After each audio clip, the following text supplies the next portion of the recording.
అక్షర పరబ్రహ్మను ధ్యానిస్తూ ప్రారంభిస్తున్నానండి.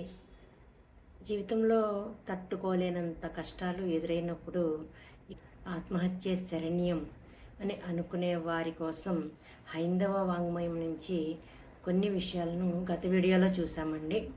మరికొన్ని విషయాలను ఇప్పుడు చూద్దాం. అవేంటంటే, దేహం విడిచే కాలం సమీపించినప్పుడు భయాన్ని, అన్ని విషయాల పట్ల మమకారాన్ని తెంచుకోవాలి. ఎలాంటి ఆలోచన వచ్చినా చెదరని మనస్సు కలిగి ఉండాలి. ఏకాంత ప్రదేశంలో నిశ్చింతగా ఉండాలి. బ్రహ్మ ప్రతిపాదితమైన ఓంకారాన్ని మననం చేసుకోవాలి. ప్రాణాయామంతో మనసును నిగ్రహించుకుని భగవన్నామస్మరణ చేసుకోవాలి అంటూ అనేక సూచనలు చేశారు శుక మహర్షి. ఇక్కడ దేహం విడిచే కాలంలో అని అన్నప్పటికీ ఇది దేహంతో జీవనయానం చేస్తున్న ప్రతి క్షణము అని అర్థం చేసుకోవాలండి. ఎందుకంటే కేవలం దేహం విడిచే సమయంలోనే ఇలా ఉండి మిగిలిన కాలమంతా, అంటే జీవిత కాలమంతా దీనికి భిన్నంగా ప్రవర్తించమని కాదు కదండి. కాబట్టి నిరంతరము కూడా మనము ఎలా ఉండాలి అనేది, అంటే ప్రశాంత చిత్తంతో భగవన్నామస్మరణ చేయాలి అని శుక మహర్షి సూచించడం జరిగిందండి. ఇదే విషయం మనం భగవద్గీత 8వ అధ్యాయం 5వ శ్లోకంలో కూడా చూసాము. అంతకాలేచ మామేవ స్మరణ్ముక్త్వా కలేవరం. అంటే ఎవడు మరణకాలమందు కూడా నన్నే స్మరించుచు శరీరమును విడిచిపోచున్నాడో అతడు నా స్వరూపమును పొందుచున్నాడు, ఇట సంశయమేమీయునూ లేదు. కాబట్టి ఎల్లప్పుడూ ఆయన స్మరణ చేయాలి అనే విషయం తెలుస్తుందండి. ఇక ఆయన అంటే ఎవరు? ఇది కూడా ఒక ప్రశ్న. దీని గురించి భగవద్గీత 8వ అధ్యాయం 9వ శ్లోకం 10వ శ్లోకం చూస్తే మనకి ఆ దేవుని యొక్క వర్ణన తెలుస్తుందండి. గతంలో మనం అనేక సార్లు చూసాము, ఆయన పుట్టడు, కనిపించడు, మరణించడు. అటువంటి లక్షణాలు గల దేవుణ్ణే మనం ఆరాధించాలి అని. అయినప్పటికీ ఇప్పటికీ కూడా ప్రశ్నలు ఎదురవుతున్నాయండి, ఆయనే ఈయన కదా అని. మనం భగవద్గీతలో అనేక శ్లోకాల ద్వారా ఆయన రూపం మనకి ఇంద్రియాల పరిధిలో నిలిచేది కాదు, కనీసం ఊహింపనలవి కాని రూపం ఆయనది. మనసులో సైతం ఇలా ఉంటాడు అని చింతింపనలవి కాని రూపం ఆయనది అని భగవద్గీత 12వ అధ్యాయం 3-4 శ్లోకాల ద్వారా చూసామండి. అలాగే ఆయన పుట్టడు, కనిపించడు, మరణించడు అని భగవద్గీత 10వ అధ్యాయం 3వ శ్లోకం, ఇంకా 7వ అధ్యాయం 24వ శ్లోకం, 8వ అధ్యాయం 20వ శ్లోకం చూసామండి. ఈ 8వ అధ్యాయం 20వ శ్లోకం, పరస్తస్మాత్తు భావోన్యో వ్యక్తో వ్యక్తాత్ సనాతనః యస్స సర్వేషు భూతేషు నశ్యత్సు న వినశ్యతి. సమస్తము నశించినప్పటికీ ఆ పరమాత్మ నశించకయే ఉండును అని. ఇంతలా చెప్తున్నప్పటికీ కూడా పుట్టిన వారిని, కనిపించిన వారిని, మరణించిన వారిని కూడా ఈయనే కదా, ఈ లక్షణాలు ఈయనవే కదా అంటున్నవారున్నారు. కాబట్టి నేను మరొక్కసారి భగవద్గీత 8వ అధ్యాయం 9-10 శ్లోకాల ద్వారా ఆయన లక్షణాలను మీకు తెలపడానికి ప్రయత్నిస్తున్నానండి. కవిం పురాణమనుశాసితార మనోరణీయాంస మనుస్మరేద్యః సర్వస్య ధాతారమచింత్య రూప మాదిత్యవర్ణం తమసః పరస్తాత్. ప్రయాణకాలే మనసా చలేన భక్త్యాయుక్తో యోగబలేన చైవ భ్రువోర్మధ్యే ప్రాణమావేశ్య సమ్యక్ సతం పరం పురుషముపైతి దివ్యం. దీని భావం చూస్తున్నానండి. ఎవడు భక్తితో గూడుకొనిన వాడై అంత్యకాలమునందు యోగ బలముచే ప్రాణవాయువును భ్రూమధ్యమున బాగుగా నిలిపి ఆ పిదప సర్వజ్ఞుడును పురాణ పురుషుడును జగన్నియామకుడును అణువు కంటెను మిగుల సూక్ష్మమైన వాడును, సకల ప్రపంచమునకు ఆధారభూతుడును, చింతింపనలవి కాని స్వరూపము గలవాడును, సూర్యుని కాంతి వంటి కాంతి గలవాడును, అంటే స్వయం ప్రకాశ స్వరూపుడును, అజ్ఞానాంధకారమునకు ఆవల నుండువాడును అగు పరమాత్మను నిశ్చల మనస్సుచే ఎడతెగక చింతించునో అతడు దివ్యస్వరూపుడైన సర్వోత్తముడగు ఆ పరమాత్మనే పొందుచున్నాడు. కాబట్టి మనకి కష్టాలు ఎదురైనప్పుడు శాంతి కోసం, మనశ్శాంతి కోసం, దుఃఖ విముక్తి కోసం ఎవరిని అర్థించాలి, ఎలా అర్థించాలి అని అడిగిన ప్రశ్నకు ఇది సమాధానం అండి. ఎవరా దేవుడు ఇంతకీ అని అడుగుతున్న వారి కోసం భగవంతుడి లక్షణాలు మరొకసారి చెప్పడం జరిగిందండి. భగవంతుడు అనగానే మనకి ఈ లక్షణాలు గలవాడు స్ఫురణకి రావాలి. ఇంకా ఇటువంటి భగవంతుణ్ణే ఒక్కొక్కరు ఒక్కొక్క పేరుతో పిలిచారు. చూడండి, పోతన భక్త ప్రహ్లాదుడు హరి అని పిలిచారండి. మార్కండేయుడు హర అని పిలిచారండి. అందుకే భక్త పోతన ఏం చెప్పారంటే ఆ భగవంతుని గురించి ఒకే ఒక్క మాటలో భక్త దుఃఖ పరిహారి దుష్ట సంపద అపహారి అని అన్నారు. అర్థమైందండి? ఒకసారి చూద్దాం. ఆ వివరణ ఏంటంటే, సొమ్ములు సుఖశాంతులు హరించి బాధించేవాడు లౌకిక చోరుడు, బాధలన్నింటినీ హరించి సుఖశాంతులు మిగిల్చే దొంగ హరి. అందుకే ఆయనను భక్త దుఃఖ పరిహారి దుష్ట సంపద అపహారి అని పోతన పరవశంతో వర్ణించారండి.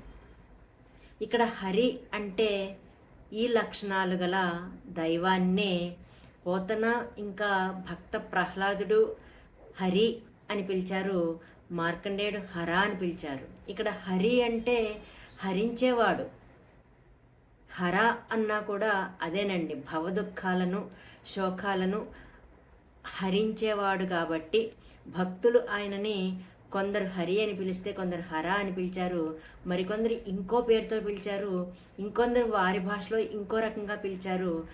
పేర్లు అనేకం ఉన్నప్పటికీ భగవంతుడు ఒక్కడే, ఈ లక్షణాలన్నీ కలవాడు, ఒకే ఒక్కడు. ఇలా తెలియజేసినప్పటికీ కూడా కొందరు ఏమంటున్నారంటే, మరి ఆయన అవతారాలు దాల్చాడు కదా, దశావతారాలు ధరించి వచ్చాడు అని అంటున్నారు కదా అని ప్రజలు ఇలా అనుకుంటున్నారండి. కానీ మనకి వేదం తెలియజేస్తున్న విషయం ఏంటంటే, ఆ దేవుడు ఎప్పుడూ అవతారాలు దాల్చడు. ఆయన రెండవ వాడిగా, మూడవ వాడిగా, నాలుగవ వాడిగా, అలా 10వ వాడిగా కూడా లేడు అని మనకి అథర్వవేదం తెలియజేస్తుందండి. అదేంటో చూద్దామండి. అథర్వవేదం 13వ అధ్యాయం 4వ సూక్తం 16వ మంత్రం, లేక 13వ అధ్యాయం 5వ సూక్తం 3వ మంత్రం. ఇక్కడ చాలా మంత్రాలు చాలా చోట్ల ఇవ్వడం జరిగిందండి. అందువల్ల నేను వాటి స్క్రీన్ షాట్ ఇవ్వలేకపోతున్నప్పటికీ అక్కడ ఏమనుందంటే, నా ద్వితీయో నా తృతీయశ్చతుర్థో నా ప్యుచ్యతే, నా పంచమో నా షష్ఠః సప్తమో నా ప్యుచ్యతే, నా అష్టమో నా నవమో దశమో నా ప్యుచ్యతే, య ఏతం దేవం ఏకవృతం వేద. దీని భావం చూడండి. ఆ దేవుడు రెండవ వాడు లేడు, మూడవ లేక 4వ దేవుడు గురించి చెప్పబడలేదు, 5వ లేక 6వ లేక 7వ దేవుడు గురించి ప్రస్తావించబడలేదు, 8వ లేక 9వ లేక 10వ దేవుడు గురించి తెలుపబడలేదు. ఎవరైతే ఆ ఏకైక దేవుడి యొక్క ఉనికిని, అస్తిత్వాన్ని తెలుసుకుంటాడో అతడే ఆ దేవుడిని యథార్థముగా తెలుసుకున్నవాడు. కాబట్టి ఆయన ఈ విధమైన అవతారాలు ధరించి వచ్చాడు అనడాన్ని వేదం సమర్థించట్లేదండి. కాబట్టి గమనించండి, ఆ దైవం ఒకే ఒక్కడు. ఆయన పుట్టడు, కనిపించడు, మరణించడు, శరీరధారణ ఎన్నడూ చేయడు. కాబట్టి ఆయన అవతారాలు దాల్చాడు అనుకోవడం అవివేకం. మరి ఇంతమంది ఇన్ని పేర్లతో పిలిచారు కాబట్టి ఇంతమంది దేవుళ్ళు ఉన్నారేమో అనుకుని ఇంతకీ మాకు కష్టకాలం ఎదురైనప్పుడు ఏ దేవుణ్ణి మేము పూజించాలి, ఏ దేవుణ్ణి అర్థించాలి అని అడుగుతున్న వారి కోసం చెప్తున్నానండి. పేర్లు అనేకం మనం పెట్టుకున్నాము, అంతే తప్ప ఆయన ఒకే ఒక్కడు తప్ప పేరుకు ఒక దైవం లేడు. ఈ విషయం నేను చెప్తున్నది కాదండి. వేదాలలో ఓం అన్న, భగవద్గీతలో అక్షర పరబ్రహ్మ ఓం తత్ సత్ అన్న, హిబ్రూ భాషలో యెహోవా అన్న, అరబిక్లో అల్లా అన్న, ఇవన్నీ ఒకే దైవానికి మనం పెట్టుకున్న అనేక పేర్లండి. ఈ విషయం తెలియక వీరి మధ్య పోలికను తీసుకొస్తున్నారు. ఆ దేవుడు ఈ దేవుడు ఒక్కడే ఎలా అవుతాడు అంటున్నారు. ఇలా అడగడం వేదాధ్యయనం చేసిన వారికి కానీ శాస్త్రాధ్యయనం చేసిన వారికి కానీ శోభించదండి. దేవుడు ఒక్కడే అని వేదాలు ఘోషిస్తున్నప్పుడు, శాస్త్రాలు ఘోషిస్తున్నప్పుడు ఆ దేవుడు ఈ దేవుడు అనే మాటే అర్ధరహితం, అది మనం వాడకూడని మాట. కాబట్టి ఏ దేవుణ్ణి ఆరాధించాలి అనే ప్రశ్న కూడా అర్ధరహితమే అవుతుందండి. ఉన్నది ఒకే దేవుడు, ఆయన పేర్లు మాత్రం అనేకం ఉన్నాయి అని వేదమే తెలియజేస్తుంది. ఎక్కడ అంటే ఋగ్వేదం 1వ అధ్యాయం 164వ సూక్తం 46వ మంత్రం.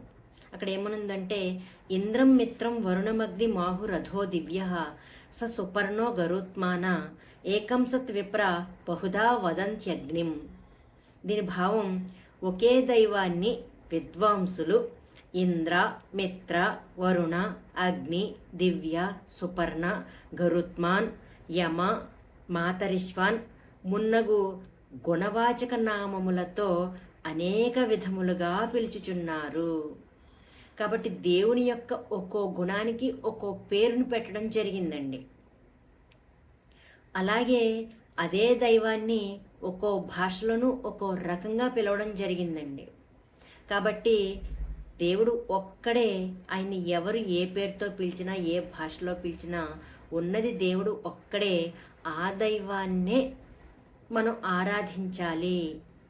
కేవలం కష్టాలు వచ్చినప్పుడే కాదు, నిరంతరము కూడా ఆయననే ధ్యానించాలి, ఆయన ధ్యాసలో ఉండాలి. ఆయన చూస్తున్నాడు అనే స్ఫురణతో మన జీవితాన్ని గడపాలండి.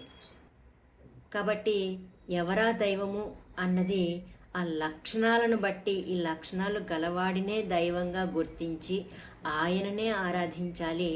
ఆయన ఆజ్ఞ ప్రకారం మన జీవితాల్ని గడపాలి.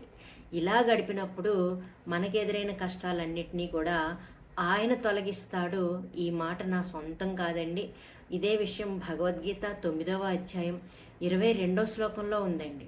అనన్యాస్ చింతయంతో మాం ఏ జనా పర్యుపాసతే తేషాం నిత్యాభియుక్తానం యోగక్షేమం వహామ్యహం. దీని భావం చూడండి. ఎవరు ఇతర భావములు లేనివారై నన్ను గూర్చి చింతించుచు ఎడతెగక ధ్యానించుచున్నారో, ఎల్లప్పుడూ నాయందే నిష్ఠ కలిగియుండు వారి యొక్క యోగక్షేమములను నేను వహించుచున్నాను. కాబట్టి ఈ విధంగా అనన్య భక్తిని ఆ దైవం మీదే పెట్టిన వారికి, ఎల్లప్పుడూ ఆయననే స్మరించిన వారికి, భక్తి శ్రద్ధ నిష్ఠ ఆయన మీదే పెట్టుకున్న వారికి యోగము క్షేమము ఆయనే కలిగిస్తాను అని భరోసా ఇస్తున్నారండి. ఇంకా జగద్గురులైన శ్రీకృష్ణుల వారు అర్జునుడితో ఇలా చెప్తున్నారు. మోక్ష సన్యాస యోగమైన 18వ అధ్యాయం 62వ శ్లోకంలో, తమేవ శరణం గచ్చ సర్వభావేన భారత తత్ప్రసాదాత్ పరాం శాంతిం స్థానం ప్రాప్స్యసి శాశ్వతం. ఓ అర్జున, సర్వ విధముల హృదయస్థుడగు ఆ ఈశ్వరుణ్ణే శరణు పొందుము. వారి అనుగ్రహముచే సర్వోత్తమమగు శాంతిని, శాశ్వతమగు మోక్ష పదవిని నీవు పొందగలవు. కాబట్టి అశాంతిమయ పరిస్థితులలో నేను ఎవరిని అర్థించాలి, ఎలా ఈ కష్టం నుంచి గట్టెక్కాలి, ఆత్మహత్య తప్ప శరణ్యం లేదు, గత్యంతరం లేదు అనుకున్న పరిస్థితుల్లో నేను ఏం చేయాలి, ఎవరిని అర్థించాలి, ఎవరిని ప్రార్థించాలి అని అడిగిన వారి కోసం హైందవ వాంగ్మయం నుంచి మనకి తెలుస్తున్న విషయం ఏంటంటే, ఇటువంటి లక్షణాలు గల ఆ దైవాన్ని ఈ విధంగా సర్వదా అంటే సర్వ విధముల నీవే దిక్కు, నీవు తప్ప నాకు శరణు పొందదగినవాడు లేడు అని అనన్య భక్తితో ఆయననే అర్థిస్తే ఆయన ఇస్తానంటున్నది ఏంటండి? ఈ అశాంతిమయ పరిస్థితుల నుంచి, దుఃఖాల నుంచి విముక్తి కలిగించి శాశ్వతంగా సంతోషంగా ఉండే ఉత్తమోత్తమైన సుఖాన్ని, నిరతిశయ ఆనందం అనే మోక్షాన్ని ఇస్తాను అని ఆయన ప్రతిజ్ఞ చేసి చెప్తున్నారండి. అందుకే ఆయన అన్నిసార్లు మనకి తెలియజేస్తున్నారు, నన్నే స్మరించండి, నన్నే ధ్యానించండి, నన్నే ప్రార్థించండి, నన్నే ఉపాసించండి, నేను ఇటువంటి వాడను అని ఆయన లక్షణాలన్నీ మనకి ఇన్నిసార్లు తెలియజేయడం జరిగిందండి. దేవుడు అనుగ్రహిస్తే మరిన్ని వివరాలను మరో వీడియోలో తెలుసుకుందామండి. అంతవరకు సెలవు, నమస్కారం, జై హింద్.